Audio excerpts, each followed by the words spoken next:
না গো, দরকার নেই, আমার পিতলের কড়াই ভালো ননস্টিকের থেকে। হরে কৃষ্ণ, হরি বল। আমাদের অনেকগুলো বাসন ছিল, এখনও ওইগুলো দিয়ে কোনো কাজ করা হয়নি, একদমই নতুন। তো সেইগুলো ননস্টিকের বাসন আমরা একটু অফারে পেয়েছিলাম বলে নিয়ে নিয়েছিলাম।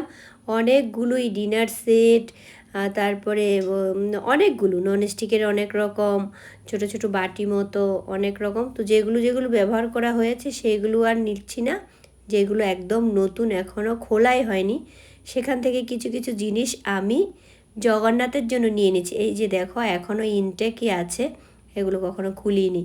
এইগুলো কোনো বাসনপত্র ব্যবহার হয়ে গেলে সেগুলো কিন্তু আর ভগবানের কাজে লাগবে না।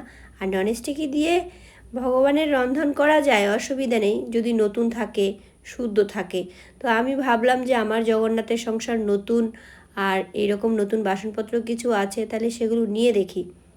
এবার এটা দিয়েই আমি সকালবেলা ফুলকপি দিয়ে রোস্ট করব, পরোটা ভাজবো। ভাবলাম যে পরোটা ভাজতে গেলে আমার এরকম বাসনগুলো বেশি ভালো হবে।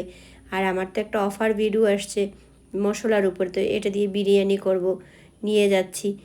এইবার সব কিছু খুলে নিয়ে গেলাম। আসলে এগুলো রেখে দিয়েছিলাম, আমার তো একটা ছেলে আছে, ছেলেটা বড় হচ্ছে, বউ এসে কাজ করবে, ছেলের বউ।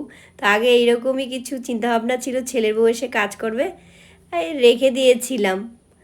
আর ছেলে আমার ছোট হলেও আমার মধ্যে কেমন যেন একটা শাশুড়ি শাশুড়ি ভাব চলে এসেছে। তো আমি সব কিছুই ছেলের বউর জন্য রেখে দেই, ছেলের জন্য রেখে দেই। তো এগুলো সেই চিন্তা করে রেখেছিলাম। পরে এখন তো আবার জগন্নাথের সংসার হয়ে গেছে, বিন্দার জেঠিও জানে যে এগুলো পরে ব্যবহার করবো, বলছে এগুলো কোথায় নিচ্ছ। বললাম যে এগুলো এখন জগন্নাথের হয়ে গেল, তো জগন্নাথের জন্য নিয়ে নিলাম।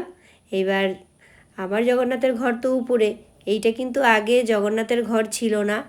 তো একটা দোকান মতো করেছিলাম, ছোট্ট টিন ফিন দিয়ে পুরনো, একটা সাইড দেয়ালি আর বাকি সাইডগুলো টিন দিয়ে করে নিয়েছিলাম। এই যে দেখো, এটার মধ্যে শাড়ি জামা কাপড় রেখে শুরু করেছিলাম, শুরুতেই শেষ।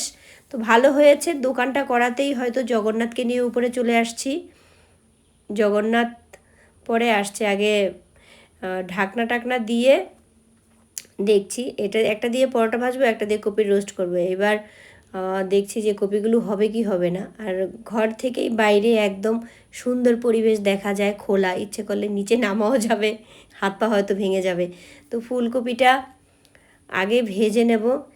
বুঝলাম না খালি ছিটাছিটি করে কেন। যাই হোক, একটু জল হয়তো লেগেছিল গায়ে, আমি নুন দিয়ে ঝরা দিয়ে রাখলে জলটা চলে গেলে এরকম হতো না। খুব জল ছিটাছিটে করছিল। তারপরে আমি আবার দেখলাম যে না, আমরা যেটাতে স্যাটিসফাই। তো আমি এই কড়াইগুলো নতুন নিয়েছি, আমি আগে